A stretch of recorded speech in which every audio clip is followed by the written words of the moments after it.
চলছে সুস্বাদু মাছ ইলিশের মৌসুম। বিগত কয়েক বছর ধরে এই মৌসুমে বাংলাদেশ থেকে ভারতে ইলিশ উপহার যাওয়াটা ছিল অনেকটাই নিশ্চিত।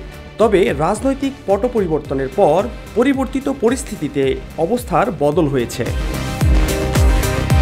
বাংলাদেশের রপ্তানি নীতি 2021-24 অনুযায়ী ইলিশ মাছ মুক্তভাবে রপ্তানিযোগ্য পণ্য নয়। তারপরও ক্ষমতায় থাকাকালে শেখ হাসিনা সরকার ভারতে বছরের পর বছর ইলিশ রপ্তানি করে আসছিল। ভারতে অধিক পরিমাণে ইলিশ রপ্তানির ফলে বাংলাদেশে ইলিশের দাম দফায় দফায় বেড়ে যায়। ইলিশ জাতীয় মাছ হলেও বাংলাদেশের মানুষ অতিরিক্ত দামে ইলিশ কিনে খাওয়া অনেকের জন্য স্বপ্ন হয়ে গিয়েছিল।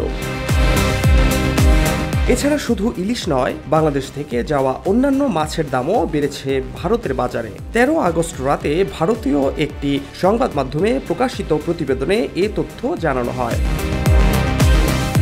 প্রতিবেদনে বলা হয়, বাংলাদেশ থেকে আমদানি হওয়া ইলিশের সিংহভাগই পেয়ে থাকে পশ্চিমবঙ্গ। এছাড়া দুর্গাপূজাকে ঘিরে সুস্বাদু এই মাছের চাহিদা আরও বেড়ে যায়।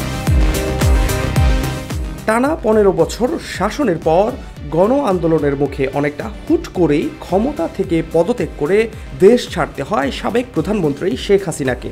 দেশের রাজনীতিতে এই পালা বদলের প্রভাব সরাসরি পড়েছে শেখ হাসিনার বর্তমান আশ্রয়কেন্দ্র ভারতের পাইকারি মাছের বাজারগুলোতে।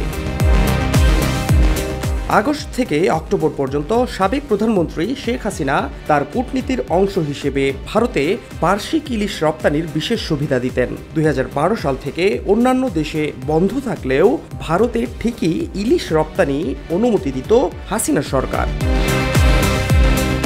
বাংলাদেশে ব্যাপক ছাত্র বিক্ষোভের জেরে শেখ হাসিনা প্রধানমন্ত্রীর পদ থেকে পদত্যাগ করে ভারতে পালিয়ে যান। বর্তমানে দেশ পরিচালনার দায়িত্বে রয়েছেন মোহাম্মদ ইউনূসের নেতৃত্বে নবগঠিত বাংলাদেশের অন্তর্বর্তী সরকার। কিন্তু রাজনৈতিক পরিস্থিতি এখনও স্থিতিশীল না হওয়ায় ভারত ও বাংলাদেশের মধ্যে বাণিজ্য স্থবির হয়ে পড়েছে। ফাহাদ শাহরিয়ার, খবর সংযোগ।